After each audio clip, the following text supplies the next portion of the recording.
välkomna till kvällens seminarium med Christian Felber som är initiativtagare till rörelsen Economy for the Common Good. ECG framdeles. Varför kvällen är intressegruppen för hållbar ekonomi, Miljopartiet. Och jag vill rikta ett tack till Miljopartiet i Stockholm också som har gjort kvällen möjlig. Föreläsningen, what do you think? 1 hour or? It's up to you. Okay, but what's if you shall convey the? I mean, but don't Maybe really. a bit less, maybe 50 minutes. Okay. There is a game included if you like to game, but I will ask you if you like to play. Okay. And then spontaneously it will be a bit Longer. more, a bit less, but not more than 1 hour. Okay, Not and it's planned that if it's logistically possible, we will have a coffee break for 15 minutes and then go on with a joint discussion after that. Okay. So, now I switch. So my name is, I did say in English already, but my name is Miljopartiet, and as the organizer of the evening, I would like to give a short, brief introduction. Times are scary, and the familiar landscape is changing so rapidly that maps become useless. Then the need for a compass is huge to counteract resignation. And I would say that that is what ECG is about. The background to Christian being here in the heart of the Green Party is that 2 members of parliament, Annika Lillemets and my brother Walter, and I myself visited Christian in Vienna back in 2012, and his colleagues, when the movement had been around for 2 years. And we were all convinced that it was something unique with great potential. Due to the combination of a thorough theoretical framework in interplay with democratic processes on how to design various institutions capable of realizing the ideas, but also the present knowledge how movements, international movements are built, as Christian also is the co-founder of the Austrian Attack movement, from which actually ECG has evolved. Since then, the movement has spread to several countries, and recently also EU has shown a growing interest and recognition. But in Sweden, it has so far been unknown. But after this week, hopefully, that will be changed, as Christian will, during 3 days, give 6 seminars in quite different forums. I don't mention all, but tomorrow, actually at the Stockholm School of Economics, Handelshögskolan, which is quite cool, I think. And at their Center for Sustainable Markets, a quite recently established center. And in this room, it's a broad spectrum of professional fields. So the possibility for ECG to get a foothold in the Swedish discourse is here. And I had the idea to introduce some in the audience, but there was so many, but I just will make a brief overview. So we have politicians, but Carl, he couldn't come, I can't see him, no. And Janine, she will come. Okay, because there were 2 central Green Party members, politicians, Carl and Janine, but she is our economic spokesperson, so hopefully she will drop in, and Carl also. But we have some from the municipality, and now I lost when the manus from they were disappearing. But then there is from different think tanks, Forest, and Catalyst was supposed to come. But then we have our 2 member banks, 2 ethical Swedish banks, as ECG is about to establish a bank. Both, there is Ekbanken and Jack, she's somewhere, there is Jack. I work with a paper that's issued by the But I shouldn't mention too many, perhaps. There are also people from different public authorities, various. And then I will mention Tommy Jensen. He is a professor at the Stockholm Business School, and he is working with teaching in ethics and business, and has written extensively on responsibility and organizations in relation to globalization. And Eva Alfredsson is one of our main researchers when it comes to the green, or the transition from brown to green economy. And Thomas Franzén he's a former deputy governor of the Swedish Central Bank, but most importantly, he's a member of a group of economists focusing on ethical issues. Okay. And then Christian Skånberg, I also mentioned, he works with Anders Wijkman within the Club of Rome, writing reports on circular economy. And I will also mention Patrick, who has made a splendid film about economic democracy, with the title Can We Do It Ourselves? Yeah. And it's really highly recommended on the net. You can see. So, and then Christian himself, he's teaching at the Vienna University, economics and business, and a dancer, and a publicist, and an author of several books. And the book about the movement came in English translation this spring, with the title Change Everything, Creating an Economy for the Common Good. And it's out in 9 languages. So. And I asked at Söderbokhandeln yesterday, and they have 3 copies. And Hedengrens also have some. They go and come now. Okay, in the preface of the book, Christian replaces 30 years of Thatcher's Tina with tapas. A future of tapas, I should say. There are plenty of Tina. I missed that. Tina, there is no alternative. And he replaces it with tapas. The future, there are many alternatives. Okay, very welcome. The floor is yours. Well, thank you very much, Maria. It was a very heartful, very warm welcome. I'm very happy to come to this excellent expert round. I appreciate that you all freed your time and to come and to listen to this possible systemic change alternative. The same day that Naomi Klein is in town and showing her film on This Changes Everything. It's a coincidence that the book titles are almost the same, but we are sharing work according to the principle of division of labor. She's focusing more on the analysis of the system, and I try to propose an alternative to the system. It is now 3 years that we met in Vienna with Maria and Walter and Annika. Yes. Annika, yeah. I'm very happy to see you again, and it took 3 years to come to Sweden finally. It's the 25th country I'm being invited to, but several things happened, so there was a kind of period of preparation. For instance, there was Anders Wijkman. I met him in Finland, and he also supported one of these conferences. There was Ecotopia, Karen Malmström, and she tried to invite me 2 years ago, but it didn't work out because nobody knew the economy for the common good. But her son, who is working at Halvorsen today invited me for a business breakfast. And there was Initiatives of Change, which is an organization in 40 countries, and they took the lead to coordinate these. Actually, it's six political events and 1 dance workshop, which was yesterday in the evening. And there was Emma Pettersson. She's here, and she's also helping in the organization.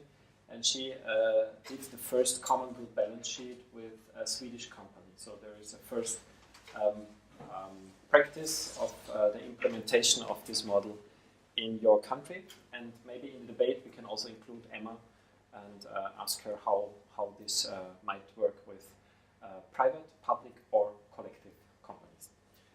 Okay, I start my presentation with some surveys that show that the desire for an alternative is supported by a majority of the citizens globally.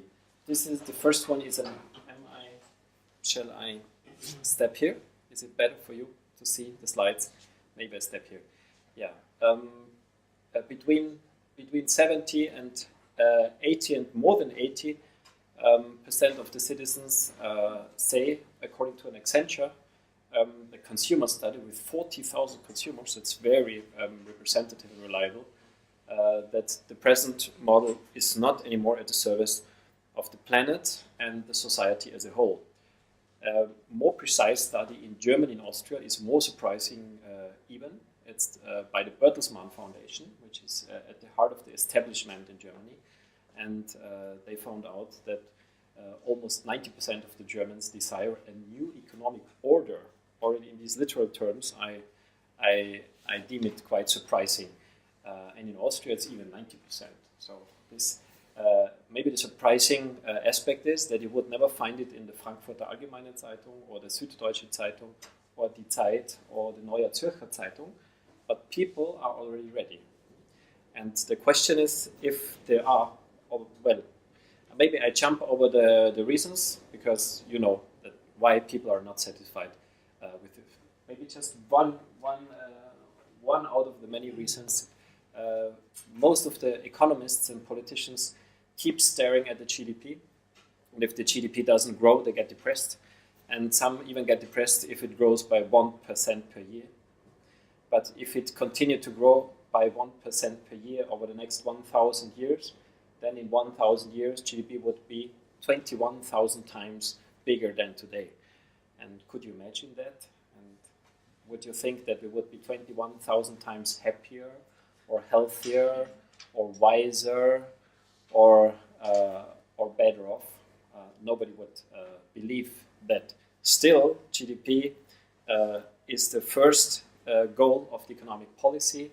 The TTIP negotiations, there are two arguments. One is GDP growth, and the other one is employment growth, thanks to GDP growth. Well, people are more intelligent than their representatives in governments and parliaments, and they are ready for a systemic change. And Margaret Thatcher says there is no change possible. There is an alternative to the policies I'm implementing. I think this is disqualifying for a democratic discourse, because in a democracy there are always alternatives in the very plural. And that's why the civil society movement answered with, there are plenty of alternatives, tapas, and as delicious as the Spanish ones. And the economy for the common good. Yeah, today I was, for instance, in the Stockholm Resilience Center. They are working with circular economy, just to name one of them. And you might also be working with these or similar alternatives. And economy for the common good is one of them. And it's one of the younger ones. 3 years ago, we met in Vienna, and 5 years ago, there was nothing of that, what I will tell you in the next 40 minutes. There are first beginning activities in more than 40 countries in all continents. And one possible answer that it's not only a complete and consistent model that is based on the same values and goals that are already shared by the majority of the people, and they are even already anchored in constitutions. So we're not proposing something new, we're just reminding of what we actually know, but we are not living and not promoting in the economic system. But it's more than that, it's not only a model, it's also a very alive movement supported by thousands of citizens and companies and municipalities and universities, as we will see.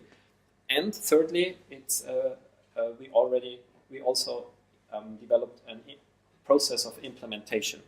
As one of the lessons learned over the last 20 years in my political activity is that it's not sufficient to have a beautiful alternative which is convincing and supported by even the majority of the citizens if our governments and parliaments are not ready to implement it. So we will take a look on these three dimensions of the alternatives, and we start with the model. The Conway for the Common Good is a holistic model. I, by the way, not an economist, because that what was offered at universities by economic science or let alone by Master of Business Administration was very interesting, but too narrow. I wanted to study universal sciences, but universities in Austria and Germany do not offer universal sciences. I don't know if universities in Sweden offer universal sciences as a study, do they? And that's a bit curious, because then why are they called? What's the reason why they're called universities? And I asked, and that's the Universitas, the Union of Teachers and Students, or researchers and teachers, but no further meaning. For sure, it's a deeper meaning, because in the Universitas there is the universe, and universe is composed by unum and versum in Latin, and means one single verse, a poem you could translate, or at least one single wholeness. And that was I always was interested in, and I wanted to study the coherence of the whole, but it's not offered by the same institutions that have this promise in their name. So actually, to provoke a bit, I propose to rename them in multiversities or polyversities, or strictly etymologically in perversities, because ethymos is the truth in Greek, logos of the concept, and pervertere just means to put from the feet on the head. That's the literal meaning of pervertere. And if an institution does not offer the access to the wholeness, but only to fragments, then I think this renaming is justified. And the economic science is one of these fragments. And most of you will know it's one of the youngest sciences. Adam Smith, one of the most famous economists, could not be an economist by his formation, because economic science in his age did not exist. Only later, he was a philosopher, a moral philosopher. So ethics and even feelings and economy were not something strange to each other, but were things that could be thought together. That changed after the economic science became an independent science. In Cambridge, where I was last month, the first chair for economics was established in the 20th century, so very late. And then economists observed, or critical economists observed, a progressive impoverishment of the economic science in its mainstream. I'm always talking about the mainstream, becoming ever more mathematicized and ever more financialized. And this is not only a progressive poverty, but it's the same what you're telling in your lesson, probably.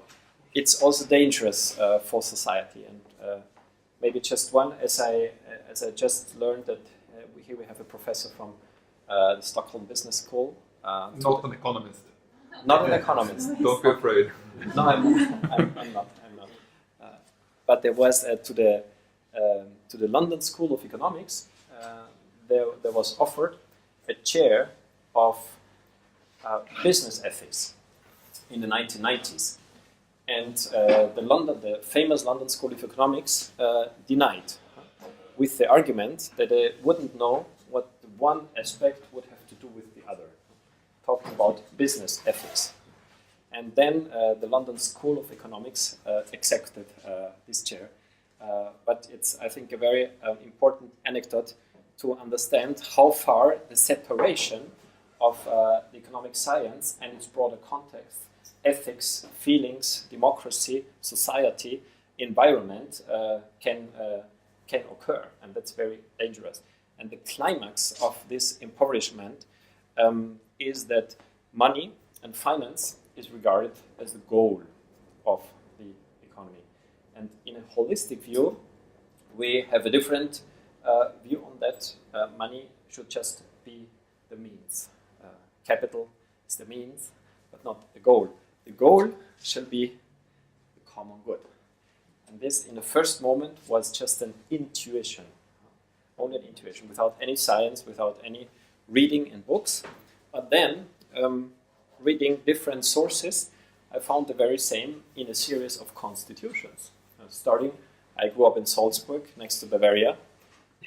Even though first I thought this is a mistake or a joke, but it's not. It's as clear as that. The goal of the economy shall be the common good. And it's not an exception, it's the rule without exception. There is no single constitution in a democratic country, I found so far at least, that tells us a different goal than the common good, the overarching goal for the economy. German fundamental law says that property obliges. What is a property? A company is a property. A private, a public, a collective company is a property. And all shall serve the common good, says the Constitution.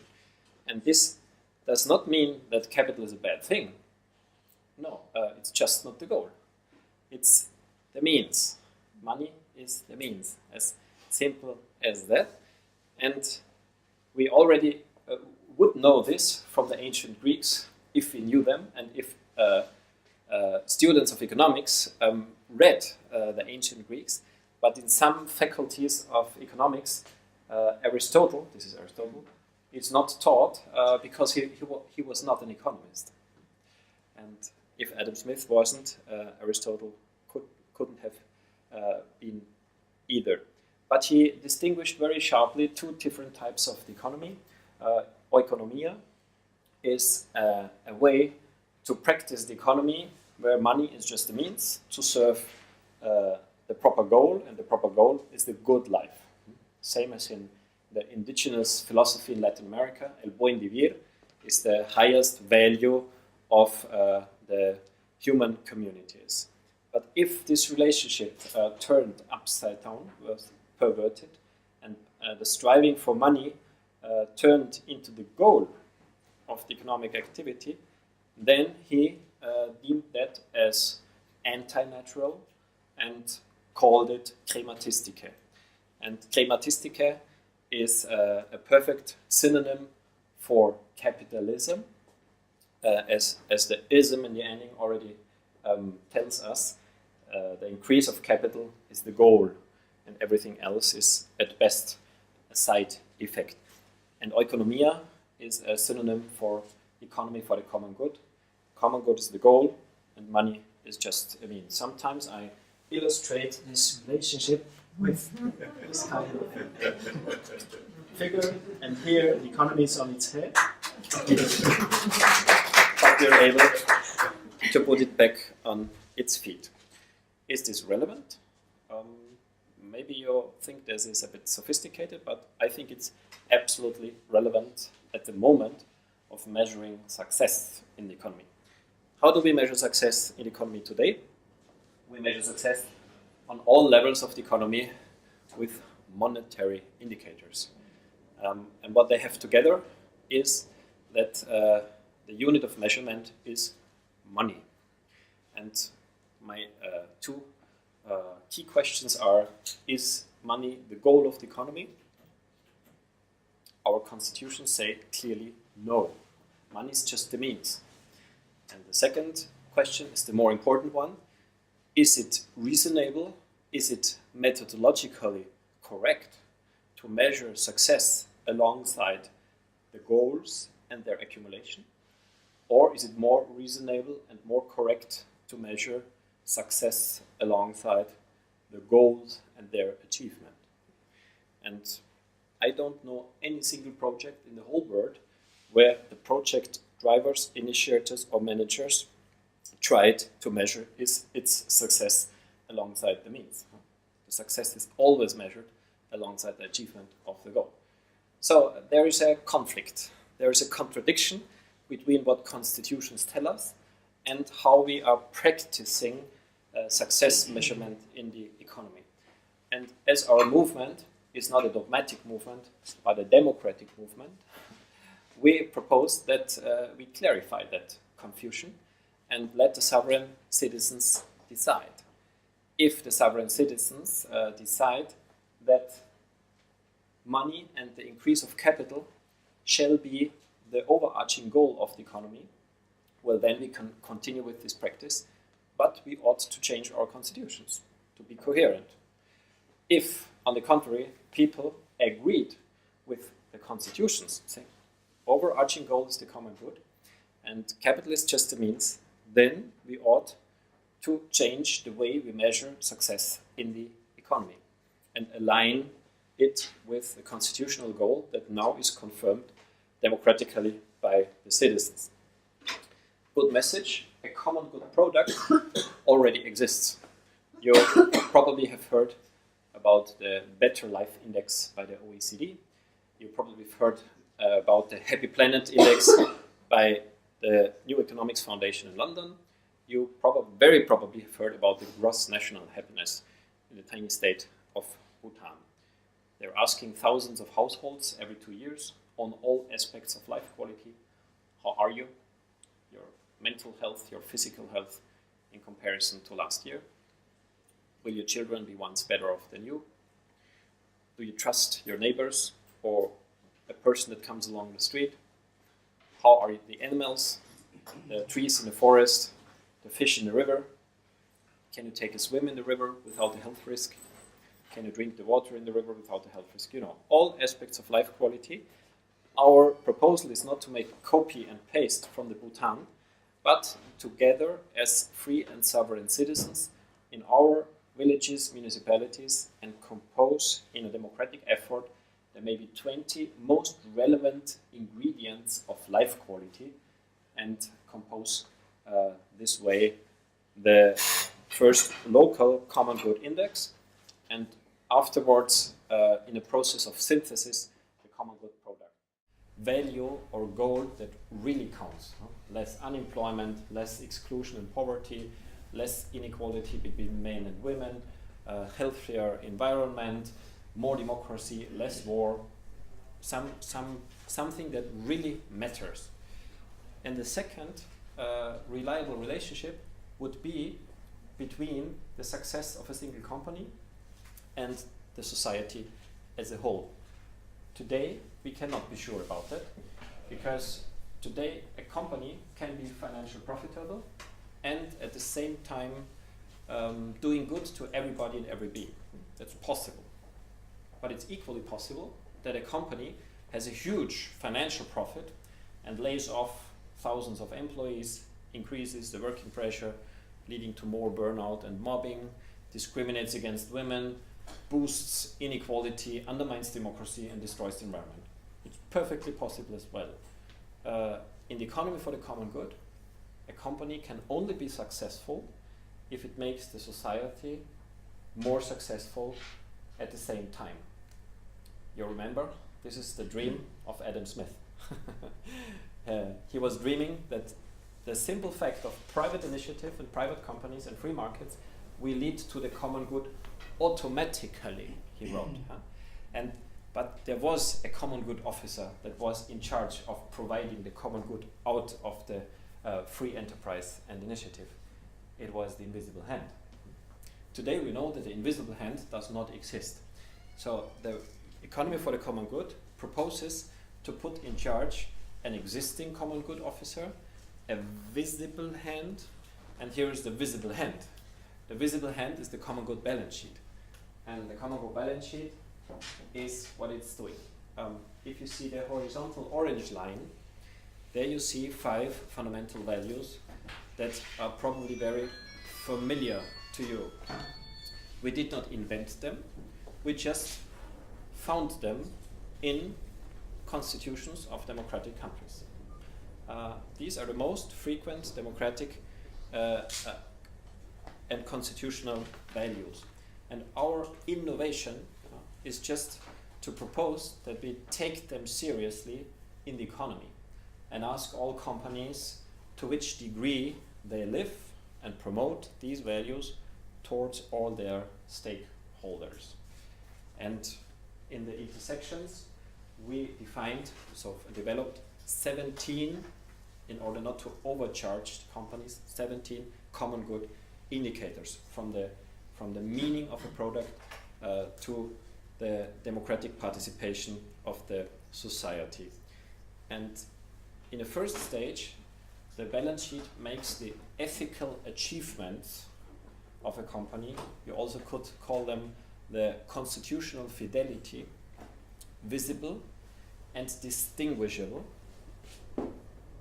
on all products and services, and every product and service would tell us in the future who made it, under which working conditions, with which ecological impact and footprint, if the company is a solidary or a cannibalistic one, if it finances political parties or pressure groups, or even orders a scientific study that proves the harmlessness of the toxics which it contains. Are these relevant information? I think they are. Do we get this information today from markets? We don't. Markets are intransparent, and that's why today's market economy cannot be efficient by definition. Because the textbook definition of market economy is that its efficiency arises from the full access to all information, to all participants in the market. So we would have a more transparent and more efficient market economy. But still we would not have an intelligent market economy, because still the green products would be more expensive than the red products.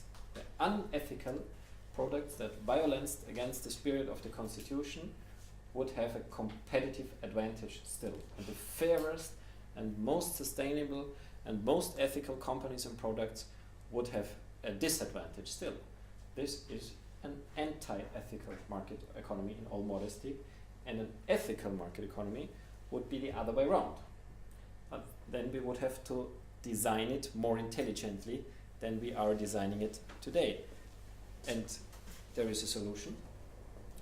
The solution consists in linking the result of the common good balance sheet. That's why it's necessary to quantify it and to make it comparable to a differentiated legal treatment with a whole range of incentive mechanisms that already exist again. Nothing new again, starting from taxes over tariffs, loan conditions, public procurement, research projects, and so on and so forth. Today there was a representative from the Swedish Export Credit Agency. Yeah, which are their criteria? Is export an end in itself? No. Well, maybe we only should promote exports that fulfill with constitutional values and criteria. One example, 1,000 common good points, the lowest tax rate. 0 common good points, highest tax rate. 1,000 common good, the fairest company in international trade, gets as a counter service free access to markets or free trade. And the unfairer the company, well, the less free the trade, or the more expensive market access to the world market in the end, and in the first stage to the European ethical common market. The public procurers will first ask, please show me your common good balance sheet, the ethical balance sheet, and then look at the price. And the banks, probably the Swedish ethical banks already do this in the one or other way.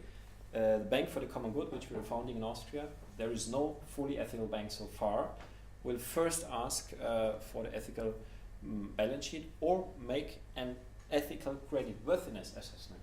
And only if the ethical creditworthiness assessment is passed, only then the financial creditworthiness is checked.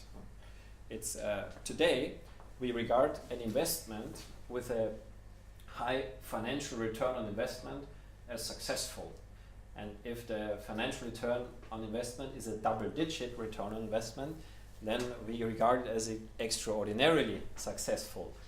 But does a double-digit return on investment of a project tell us something reliable about the ecological impact of that investment? If it's increasing or diminishing the ecological capital, if it's increasing or diminishing the social capital, the cultural capital, the human capital, trust, justice, democracy, dignity, laws oblige all banks to check the financial creditworthiness of every single loan request. And laws do not oblige banks at all to check the constitutional values and goals. Everything is obsessed with the means. And this is an extreme and incredible imbalance in the design of our still called social, or some call it even an eco-social market economy. Well, altogether, these incentives of measurement cause that first the ethical products become cheaper than the less ethical products, and only responsible or ethical companies can survive. Unethical companies or have to change or exit markets. And in a macroeconomic view, we how do you say? We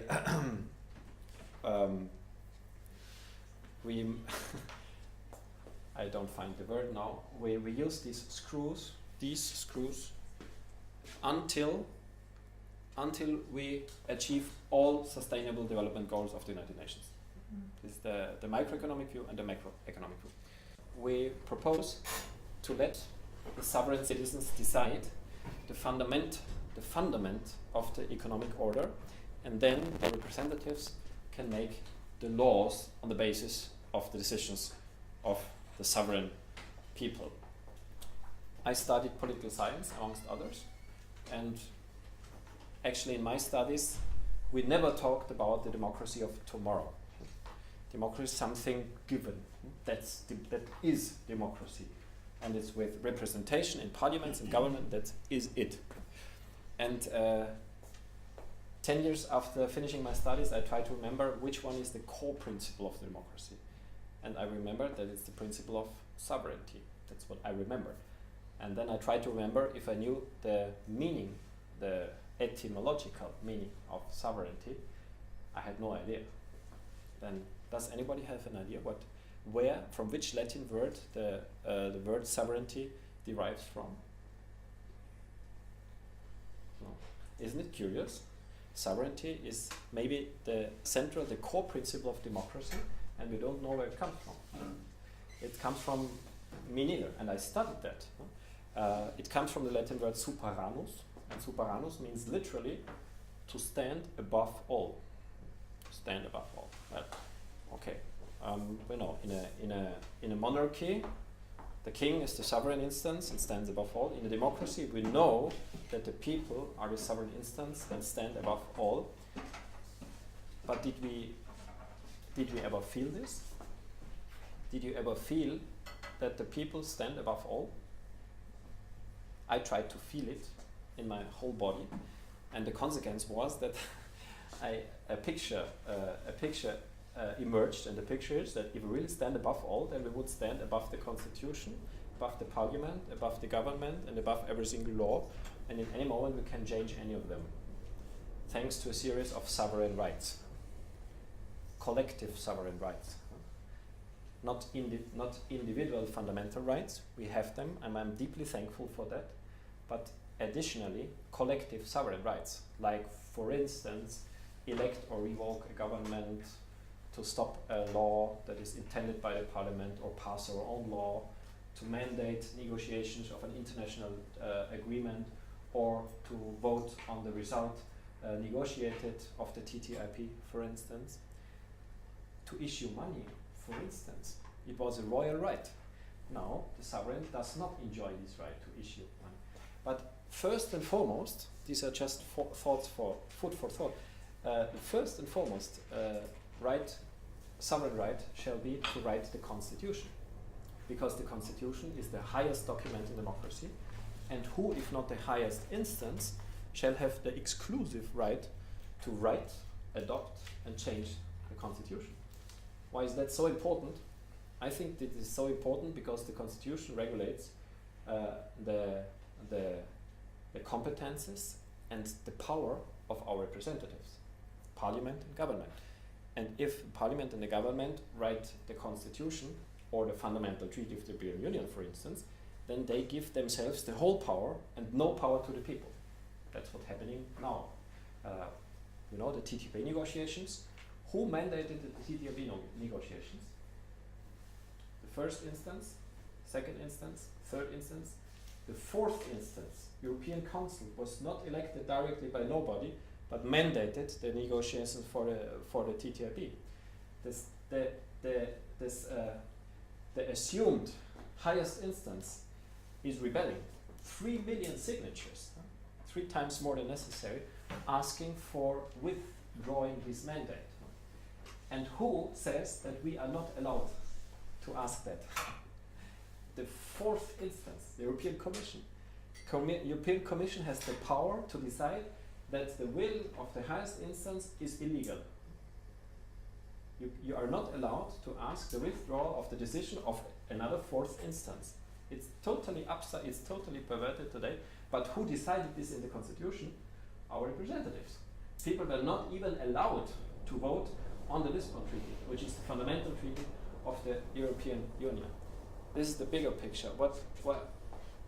I want to make a smaller message. The smaller message is, if the people wrote the economic part of the Constitution, they would never allow, in no country on this earth, banks to become too big to fail, to rescue private banks with taxpayers' money, although the owners of the bank are so rich that they could rescue their banks 10 times. They would never allow free movement of capital in tax havens. They would never allow unlimited inequality. They would never allow patents on living organisms, and so on and so forth. Why I'm so sure about that? I'm so sure about that because I'm studying now empirically not only service, but I also play this with more and more people and students all over the world. In 25 countries with 50,000 citizens, I played the game sovereign democracy on one of the hottest issues. One of the hottest issues is the concentration of power in the economy and in the political system as a consequence, thanks to unlimited inequality in income, in property, in heritages, and in the size of companies. Economy for the Common Good proposes to replace exponential growth of income, property, inheritances, and the size of companies to negatively feedback it, to enhance wealth in its beginnings, to frame wealth creation when it's becoming bigger, and to stop wealth creation when a limit, a top limit, is reached. Maybe this is not the will of the majority of the people, then it's not implemented. That's why we again don't propose anything but ask the sovereign citizens. The first question is our nice little game now. First question is the limitation of inequality in income. A very simple question. It's a 3 minutes game, and we guess that there was a legal minimum wage in Sweden of 15,000 crowns per month for the regular working time of 33 hours. This is the guess in the game. And the question we decide now in the game is if we want or not, we don't have to, limit inequality in income, deciding a top income. Nobody is allowed to earn more than so many times the legal minimum wage. You're fully free. If you don't want to limit inequality, please propose factor unlimited. If you are against inequality at all, then please propose factor one time the legal minimum wage. And if you agree with a certain degree of inequality, but as a maximum these many times, then please propose the maximum that is still acceptable with your sense of justice. Please make spontaneous proposals with how many times the legal minimum wage you would limit the top income in Sweden and in the whole European Union, depending on the legal minimum wage. 5. 5. Thank you for the first proposal. All of them. Everybody in the room is allowed to vote on every single proposal. Second innovation.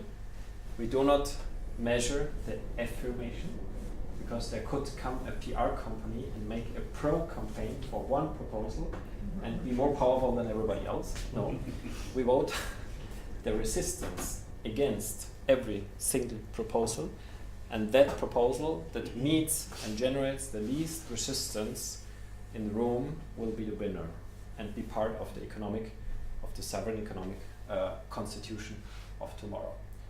You have 3 options to show your resistance, and maybe I explain the reasoning behind. Every legally binding rule, no matter the existing one or any alternative rule, restricts the liberty of us citizens in a higher or lower degree, causing more or less pain in the population. And this procedure helps to figure out that rule that causes the least pain in the whole population and restricts the liberty of all of us together in the least possible degree. That's the added value of this procedure of decision making.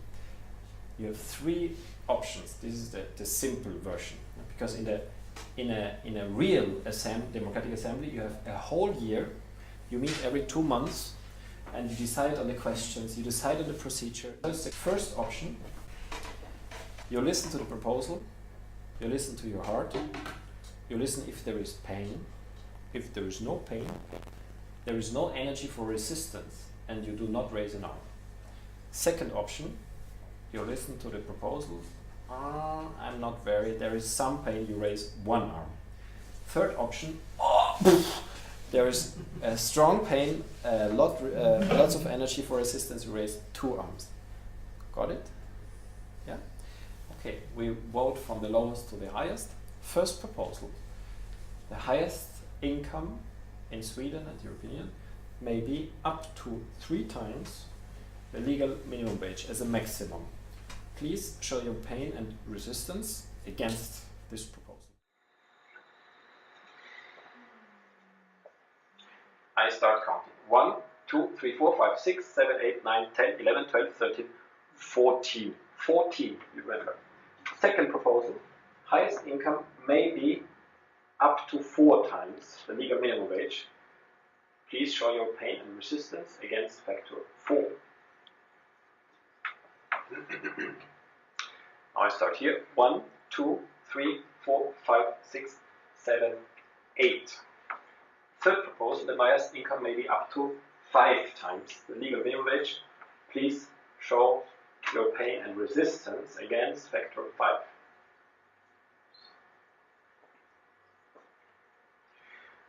One, 2, 3, 4, 5. 5, we have 5. Second last proposal already. The highest income may be up to 10 times the legal minimum wage. Please show your pain and resistance against factor 10 as a maximum. 1, 2, 3, 4, 5, 6, 7, 8, 9, 10, 11, 12, 13, 14, 15, 16. Last proposal. Highest income may be up to 25 times the legal minimum wage. Like 40 years ago, please show your resistance against factor 25.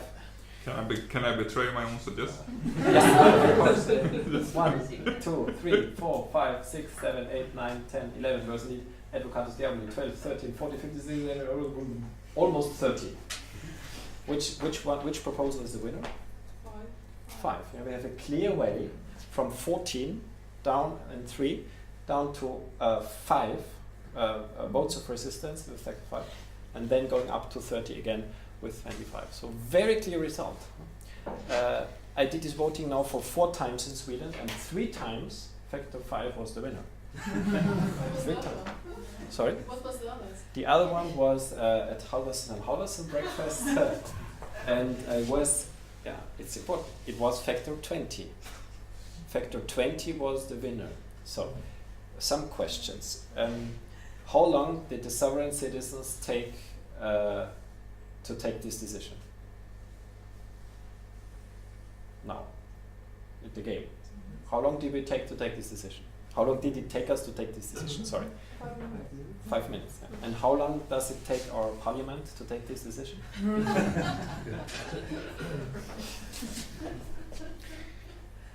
This is the l'œuvre of our parliaments in different countries. And it's just one example of many that in fundamental questions, factor 20 is not too bad actually. So we would be much better off if factor 20 was the winner. And I also think 25 is currently reflecting history of Sweden 40 years ago. There was a legal top income. No, not legal, but statistically. So it has risen to 600 in 30 years. Yes. From 25. I The- think the- it is the real- around 25. The real, yes. Okay. Well, it's just one example of many. I'm now collecting many examples where we have evidence that population, no matter if they voted 5, 10 or 20, we would be much better. But the fundamental question shall be decided by the people. And then our dear representative did, and not because there are 2 or more parliamentarians in the room. This is not at all against the parliament. It just proposes a new division of power between the sovereign instance. They would become the constitutive power, and the parliament remains exactly the same. The parliament remains the legislative power with its main instrument to pass laws. But the laws deriving from the parliament have to obey the constitution that come from the people. That would be the difference, and that's why we call it sovereign democracy. So, last minute. The movement started 5 years ago with a dozen of small and medium companies in Austria.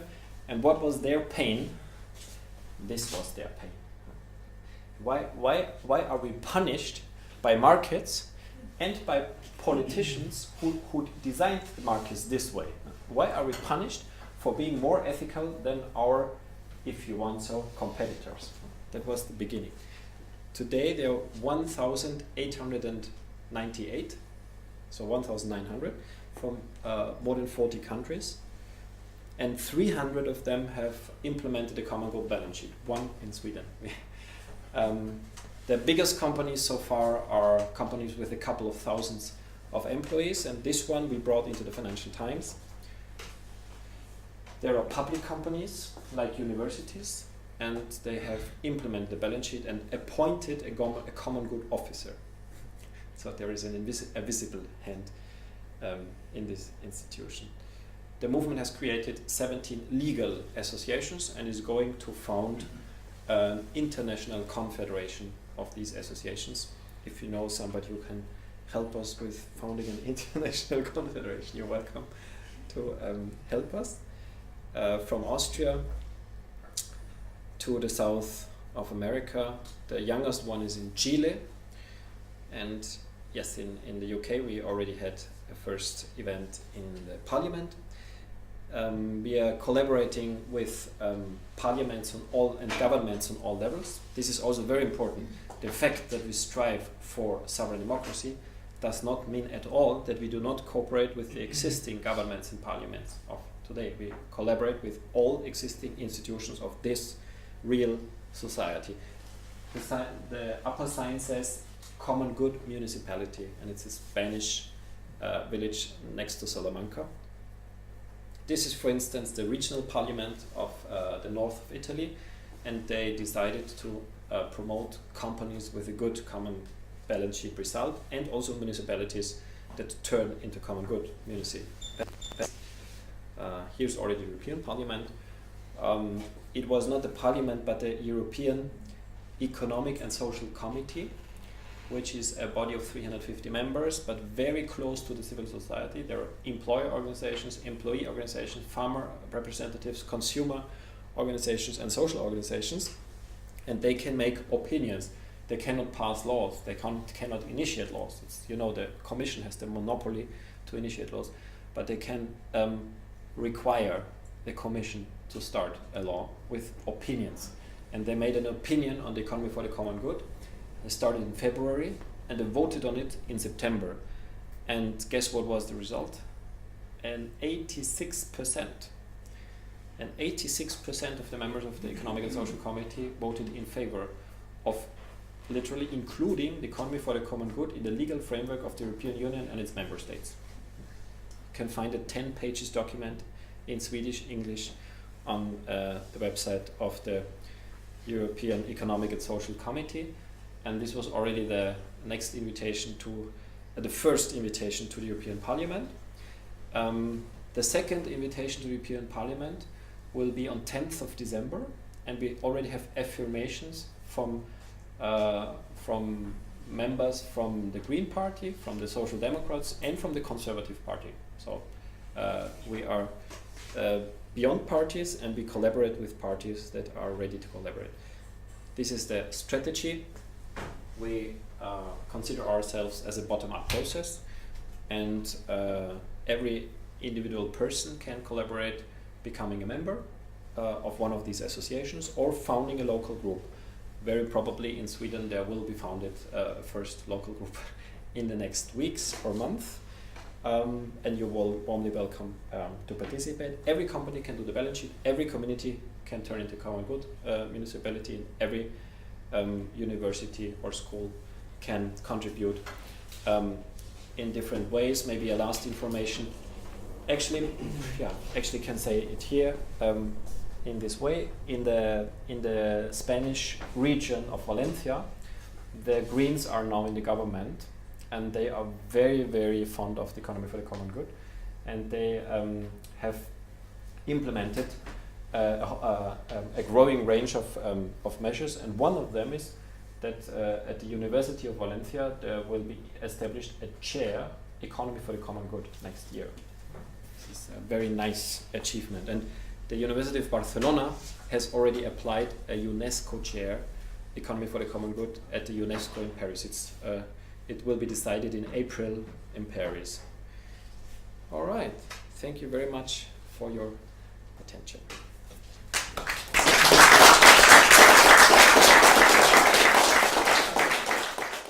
If you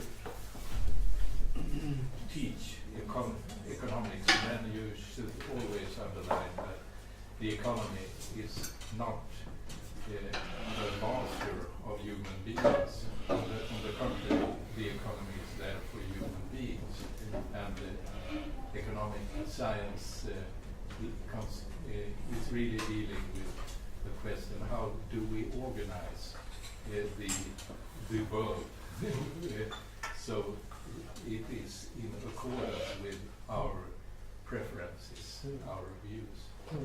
But then there is another part which and this is really the first time I look at the questions in your way.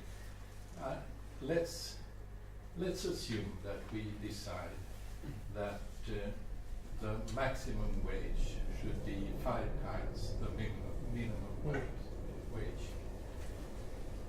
What type of society will there be in order to control that these wishes are fulfilled? What will stop someone from paying more than that?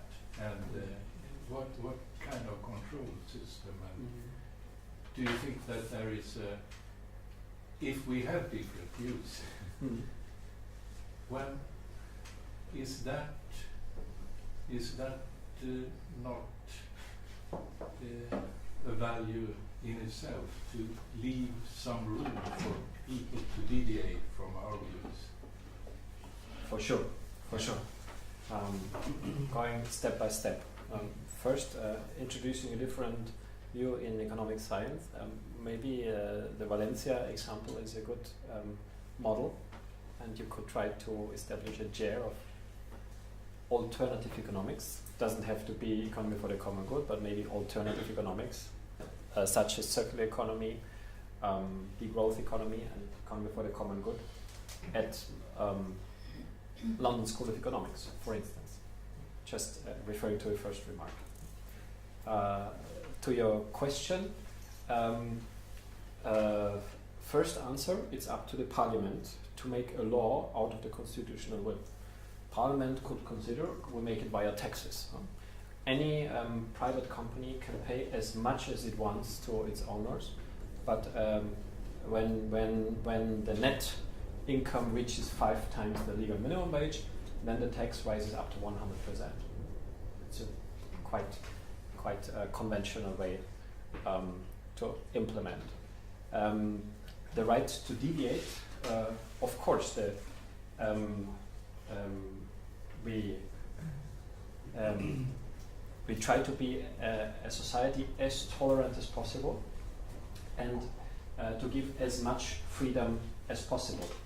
But every law has the goal to increase liberty, the total of liberty, because the reasoning is always if we did not have this law, we would have less freedom, because then some would use their freedoms to restrict the freedoms of others in a higher degree than what the law will restrict the freedom of few people. This is the philosophical reason of every single law. So the comparison is between restricting income inequality with 5 times of mortality. Is this restricting liberty more or less than not having a limit at all? And who decides? Well, citizens decide. People, some car drivers are unhappy that they only can go how many? 80, 50, 70. So why don't we allow very good car drivers to deviate and go 150? Because it's too dangerous. Why don't we allow some men that are very attractive to touch women even if women don't like it? Why don't we allow them to deviate? Because the liberty of all of us together is higher if we do not allow it. And why are you not allowed to build your house 100 meters there, although you would really love to deviate from the average height of houses? Well, because we do not want people to be too outstanding. And why are you not able to become governor of the central bank 3 times, although you're the best central governor of all? Because we first want to give the opportunity to others, and we want to restrict your power. But that's in that way you can argue for any law against anything, because there is a parliamentary decision behind it. But let's look at. But I'm trying to understand this, because let's assume that you have a 100% tax. Well, I wrote my thesis on taxes and income distribution, and if you have a 100% marginal tax rate, then the reaction in an economy will be that there are a number of people working without reporting that they are working. There will be a black economy growing. And the way you normally handle this is you have a tax rate of not 100%, but it's 90% or 80%. And in that way, you can solve a part of this problem. But on the other hand, if you ask the people with the highest income level, you will always find that they are saying that the reason why I need 25 times the minimum wage is that the tax rate is so high. So it is this kind of mechanism. Have you thought about it? Sure. Yeah. I try to be short. First, we are talking about net differences, because the sense of justice should refer to what I have in my hand and what you have in your hand. So we're talking about net amounts.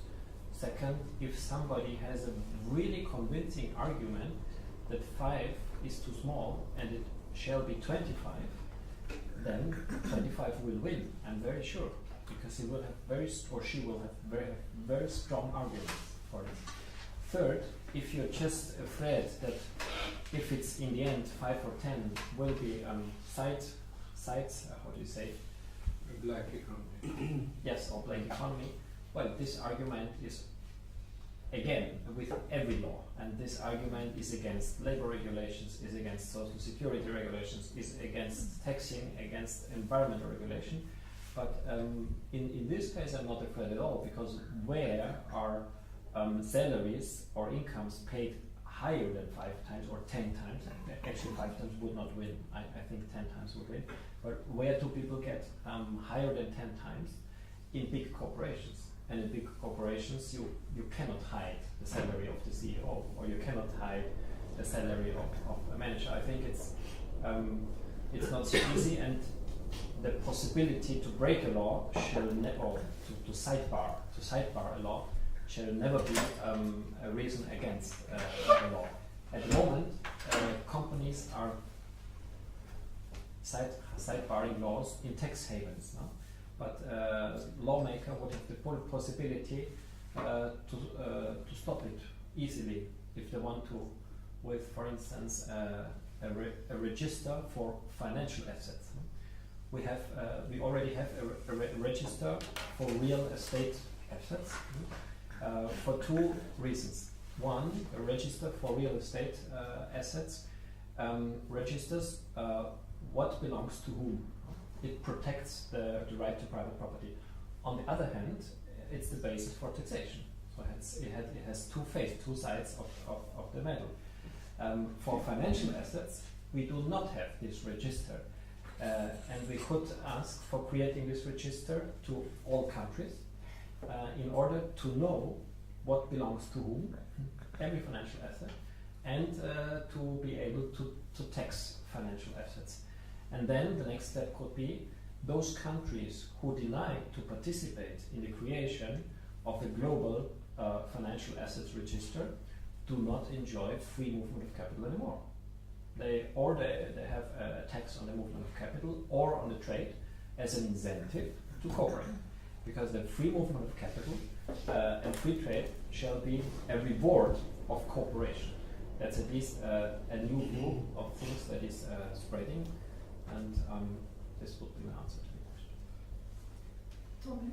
I would like to underline your first answer, actually, because this is the sort of problem that we seem to mismatch between between freedom and equality.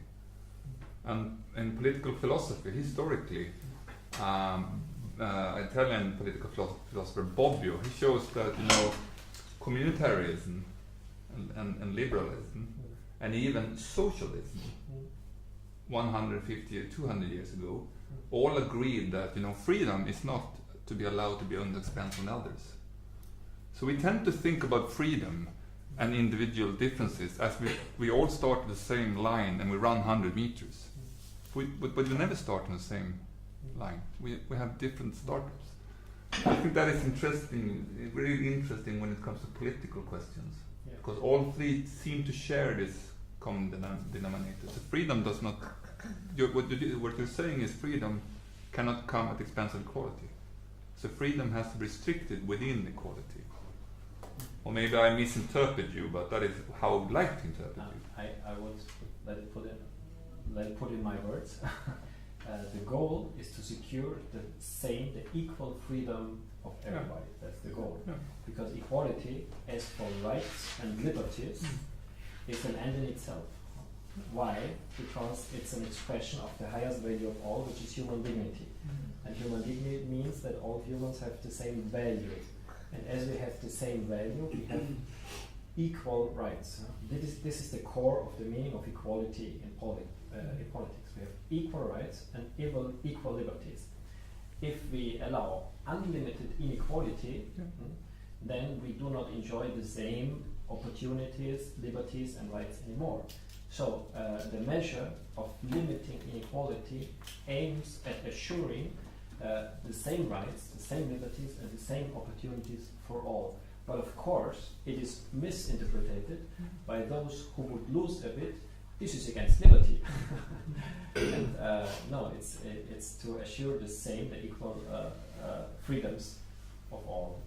That's put in my own words, the same as you just said. But it's not an absolute level.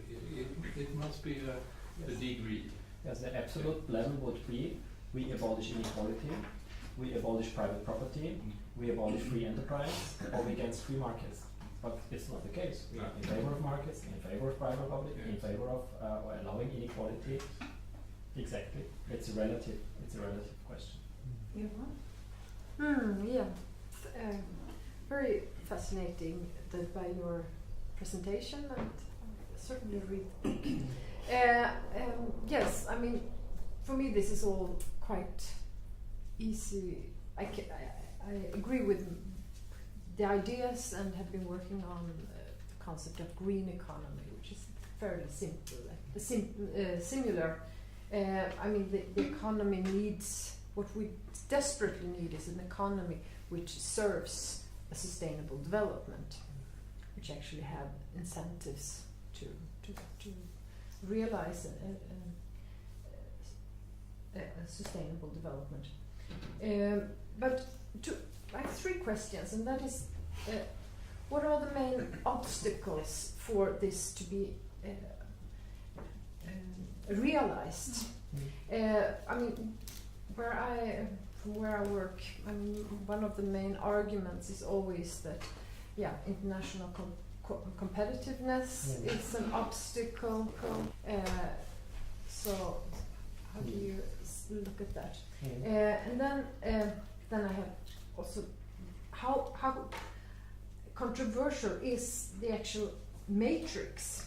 I mean, I can see, how do you weigh different values here, and in order to actually implement this, you need to have.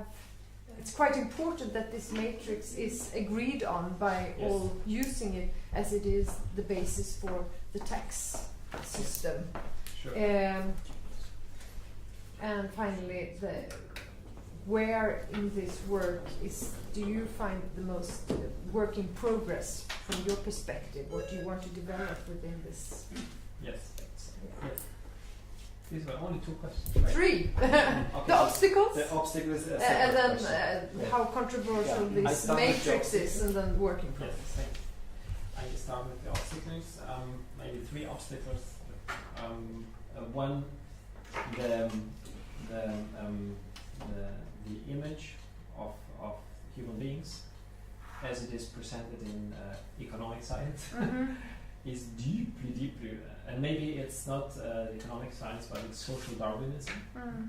But social Darwinism is more an economic image of mankind than of any natural science. It's not Darwin. It's not biology. It's not anthropology. It's predominantly an economic image of human being, and it's extremely deeply rooted. And very often I hear, "But Christian, you're naive. You're naive. Humans are not like that. Humans are bad by nature. They're egoistic and greedy and compete against it by our genes oblige." Well, it's as wrong as it couldn't be wronger, but it's nevertheless it's deeply rooted. And this is one obstacle. I don't tell you my answer. I just tell you the obstacle. The second obstacle is the concentration of power and wealth. Individuals are too powerful. Every country now has its billionaire that is trying to become president of the country. In Austria, and this is the same question again. There is one of our dear billionaires, and he managed to get a parliament club, which is the strongest democratic instrument. If you have at least 6 parliamentarians, then you have a parliament club, and you have all rights in parliament. And he got one without presenting himself in elections. He just said 100,000 euros for every deputy that is changing to my party. This is not illegal, and there were more than 6 that came and in the club. And then since then we had to listen day by day his philosophy, and he's not the wisest guy in Austria. He asked for the capital punishment, for instance, and so on and so forth.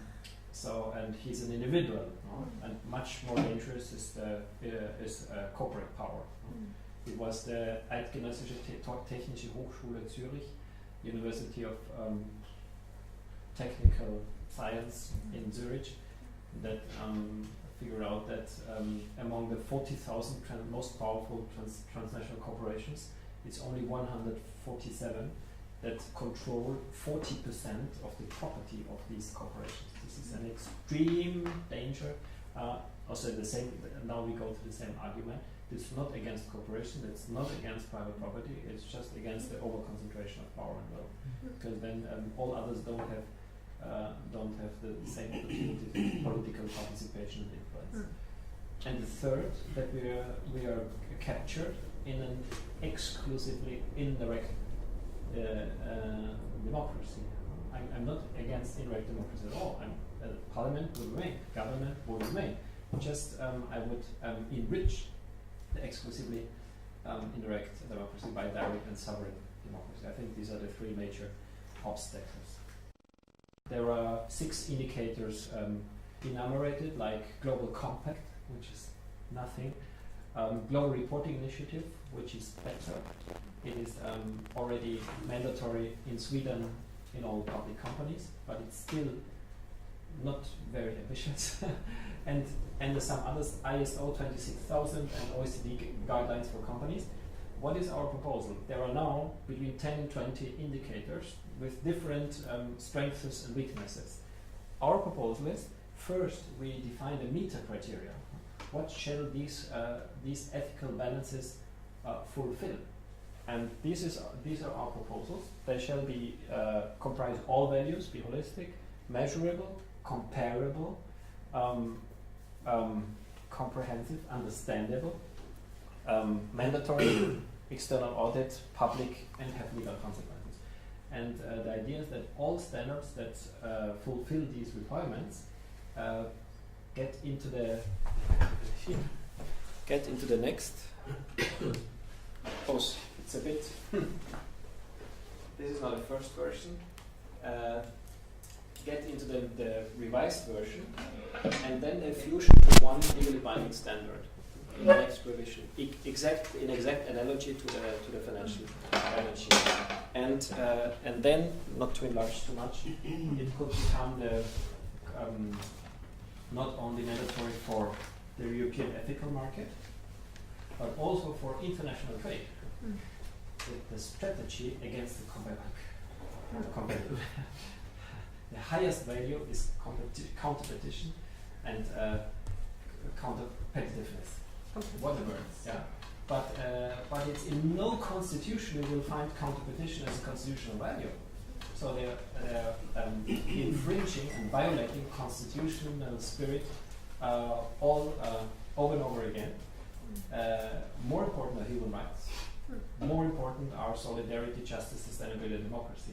So trade rules should be made according to these goals. And maybe jumping to TTIP, the trade rules are now made outside the United Nations, in the World Trade Organization, and bilaterally. And this is, I think it's an extreme foul against international law in the United Nations. And people, I think that people in no country would support that if they could decide on it.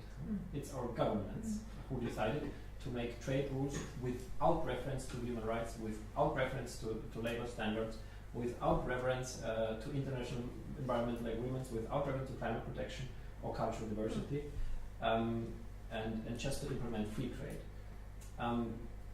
My idea is that the European Union switches over to an ethical external trade strategy, meaning we trade freely with all countries. We don't make a conspiration with the United States. The two superpowers marry each other. No, we make the same ceteris paribus, the same rules to all trade partners, and those who who ratify the human rights components and the ILO core labor norms and the environmental agreements and the Kyoto Protocol and the UNESCO Convention, we trade freer with them. Those who do not ratify, we have to protect ourselves and we put higher tariffs. United States, just for instance, did not ratify the second human rights covenant, did ratify 2 out of 8 core labor norms of the ILO, did not ratify the Kyoto Protocol, did not ratify a series of environment, and did not ratify the UNESCO Convention. So would sum up to 100% of tariff. If you put 5% of tariff for every labor norm, 10% for every environmental agreement, and 20% for every human rights agreement not ratified.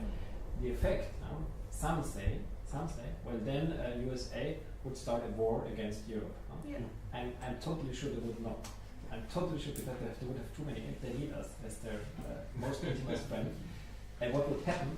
The majority of the population in the United States would understand that their government is not representing them.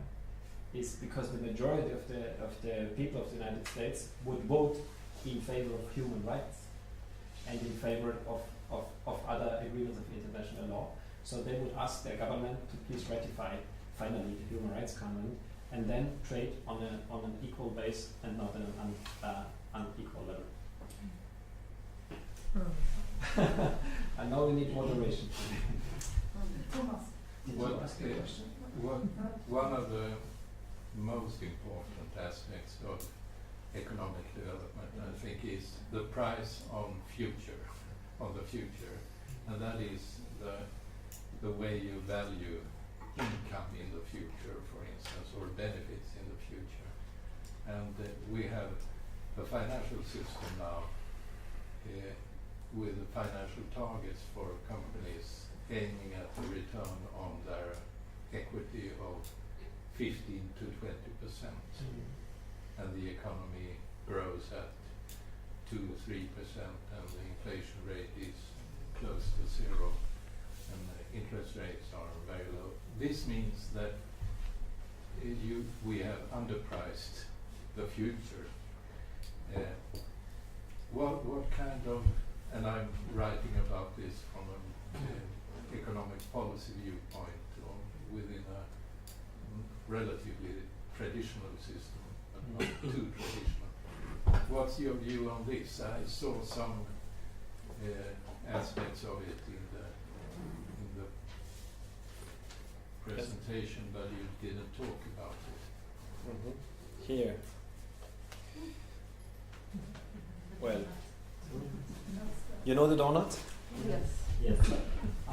First reflection, an ecological tax reform that would price or integrate in the prices sustainability, long-term sustainability, by scientific proof in Austria, and uncontroverted scientific proof would be a win-win situation between the economy and the environment.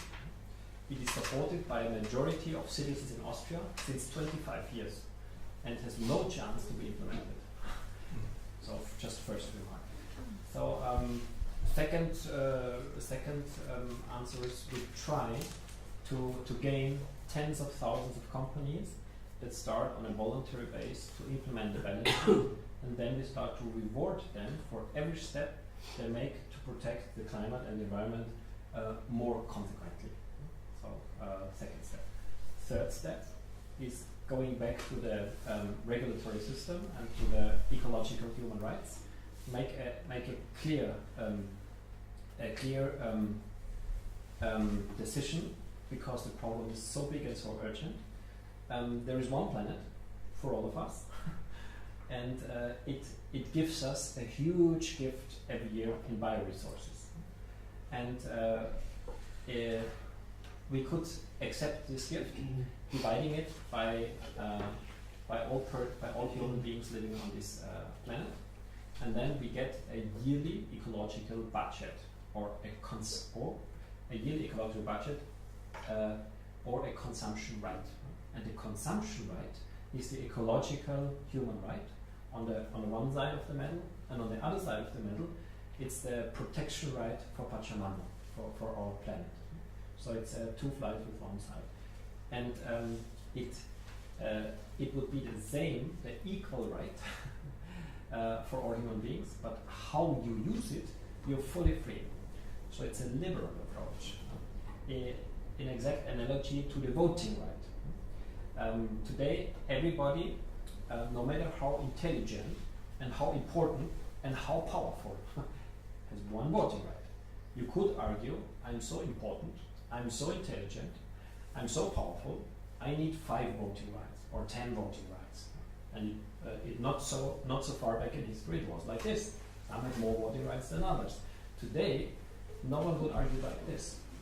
It's liberal to have the same voting right by human dignity. We have the same value, and that's why no matter how healthy, how rich, how smart, or how powerful we are, we have the same right. How we use it, if we vote the Green Party or that party, or if we engage or not in politics, this is up to our free decision. And the same with ecological consumption right. Every human gets a consumption right that is not restricting the same right of consumption of future generations. That's the reasoning. It's to protect the same liberties and rights of existing and future generations. But how you use it, if you buy a car or a larger flat or fly once every 10 years to Australia, you're totally free. Technically, you could give a second price to every product and service sold in the market. In the market, we already managed to put a first price, which is totally artificial and quite complicated to put. But we did it because obviously there is an added value to have a financial price on our products and services. And it will be comparatively easy to add an ecological credit. So the quantity of global hectares or CO2 emission equivalents or joules, there are different possibilities, is included in the same QR code of a product. And you have just one credit card, but it has a financial account and it has an ecological account. And as soon as the and it shows you this would reduce your ecological account by this amount. And if you exhaust your personal ecological account before the end of the year, it's getting recharged every 1st of January every year. And if you exhaust it before the end of the year, you get the ecological minimum wage. Means you don't have to starve, but you only can buy food and pay the rent of the room. More you can do. And if you want it more sophisticated, this, as according to Cape Reward, or maybe North Rock, no? Cape Reward, yeah. But there's also the North Station in the Resilience Center. Rostros. I think they're using very similar concepts, don't they? Well, one is the planetary boundaries, and Raworth has made the social inner circle. Just a last short. If we are in a lucky situation that meeting the basic needs of all existing human beings is requires less resources than the planet is offering us. So the planet offers more than we need just to meet the basic needs of all human beings. Then we have a kind of surplus. And the surplus could become, and now I'm turning a true market economist, to meet our basic needs, this is an unconditional, unalienable, and untradable right. You can unsellable right. But what is left, the leftover, which is still within the boundaries, this you can sell. And this gives the poor the possibility to sell it to the rich.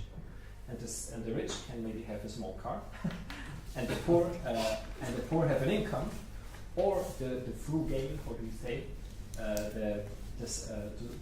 those who need not so much can sell it to someone who needs it, no?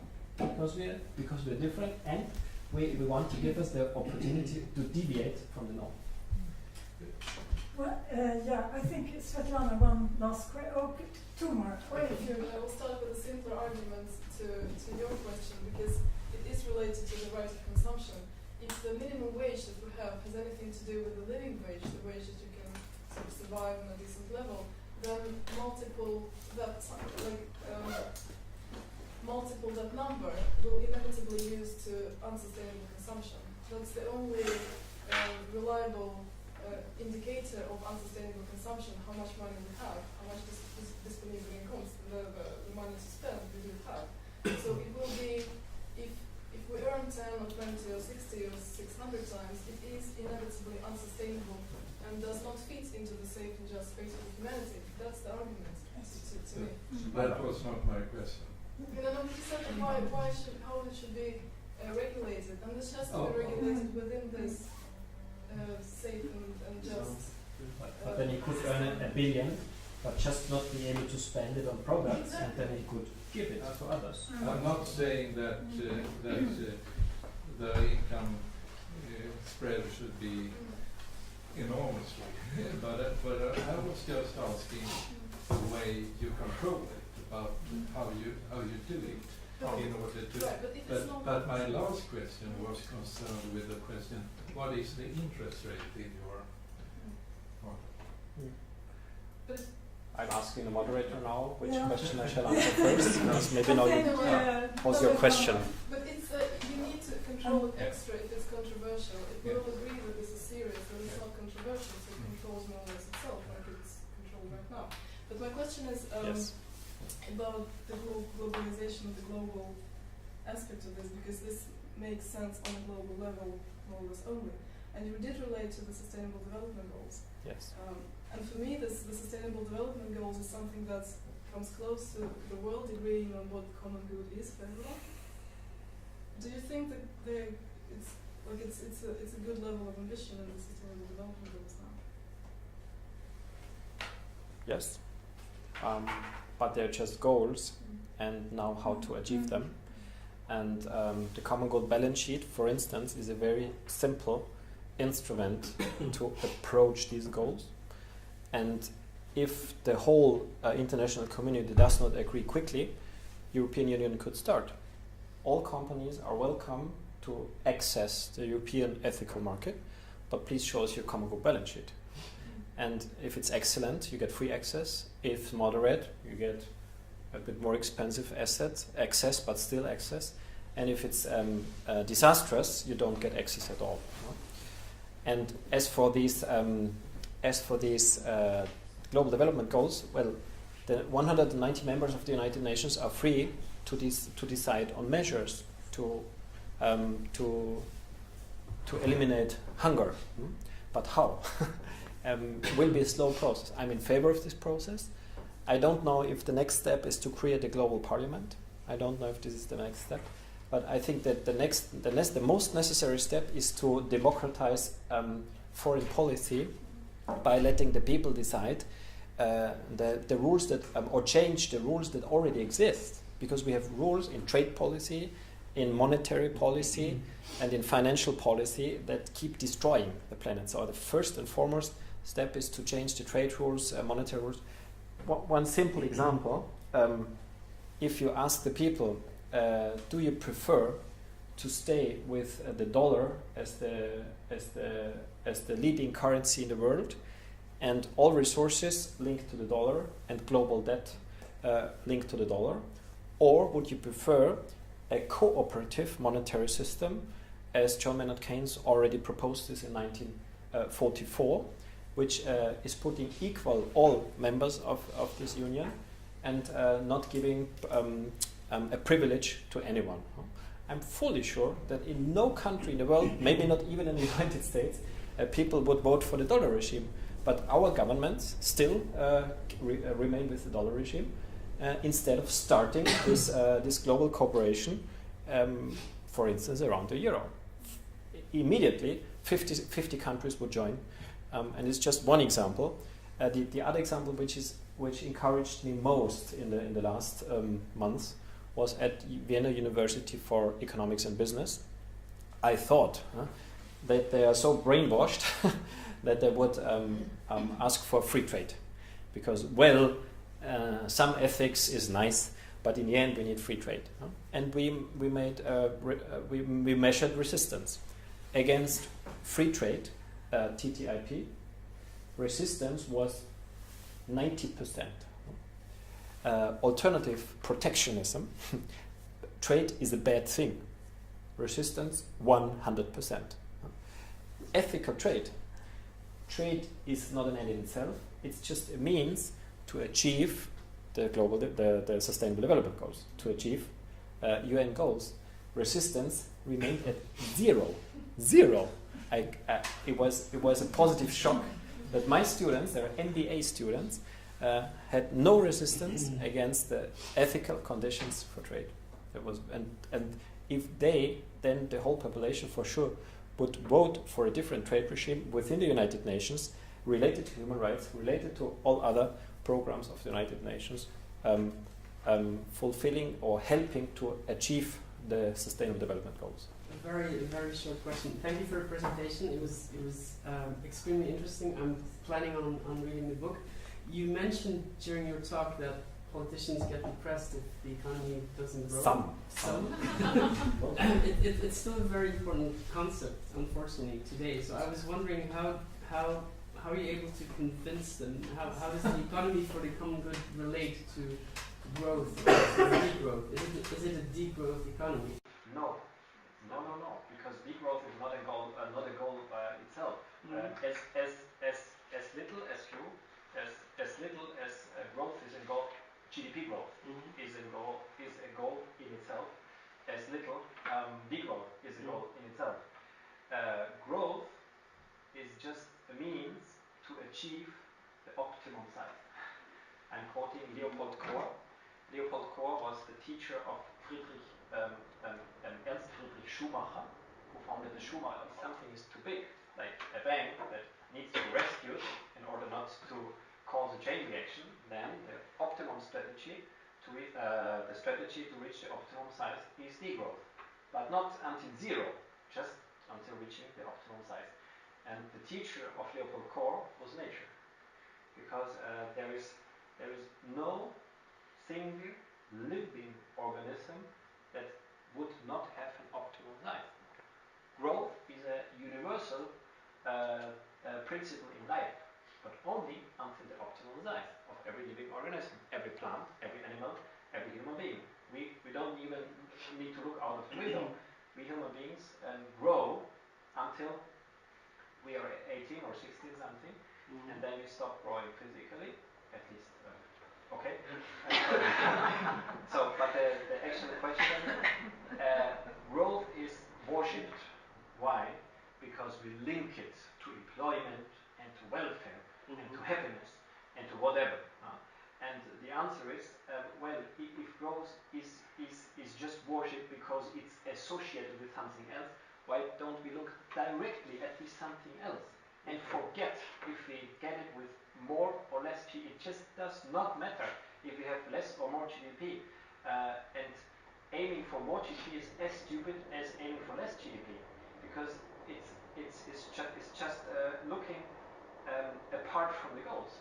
The solution is, let's look at the goals. We need full employment, let's aim at full employment. We want happy people, let's aim at happiness. We want healthy people, let's aim at health. And health if we have more or less GDP. But you are talking about common good growth. Really? Democratically decided. Yes. But that is a growth concept, your alternative, as I interpret it. Common good A product. growth goal.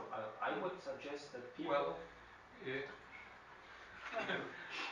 no, not as a goal, but as a result. Sustainability. Yes. I'm just a bit worried about tomorrow's seminar. We shall perhaps close, or it's becoming late, but I don't want to interrupt. But it's 8:30, so. No.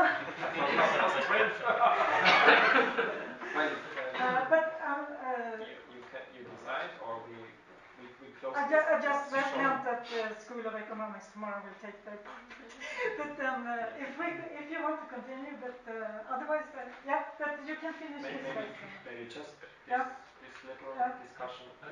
You're not talking about a stagnant economy, or stagnant common good. You are talking about something changing? Well, I would say when we start to stagnate growing physically, we don't stop developing. Just development switches over to the emotional level, social competence, intellectual dimension, and spiritual dimension. So there's until we die, there's everlasting and non-stopping development, but just not on a physical level. I'm talking about a stagnant economy as for the consumption of bioresources, but of course not a stagnant economy as for innovation, ideas, new services, new products, innovation, but within ecological boundaries or within an physically stagnating economy. And I think that the problem with the politicians is that if you try, if you believe that stopping everything is the alternative, stagnation is the alternative, then you get no political support. But if you really talk about quality of life, then there is a possibility within this of having a growth in quality of life, as I see. I fully agree. We want higher quality of life, more happiness, and an ever higher common good. But the problem in Sweden is that it's never correlated, connected to the economic incentives, because we have investigation now with alternative welfare measurements, and this connections that it isn't done. Doesn't have the systemic perspective, and so that's the I think. Well, this is, as I see it, the most powerful and important aspect of your type of questions, asking about what are we really aiming at in economic or in policy generally, and that is really. But I don't. There are two things. In Sweden we have this compulsory reporting, sustainable reporting, but we won't have external auditors. And that's also a flaw. And the results are not quantifiable, comparable, and that's why you cannot link legal consequences to the results. So the ambitions is so strange. So low, Yes, very extremely unambitious, and that's why maybe this could be a useful input. So we're not making first and foremost advertising for the common good balance sheets. We're first and foremost advertising for creating an effective, visible hand. Yeah, Janine. And in some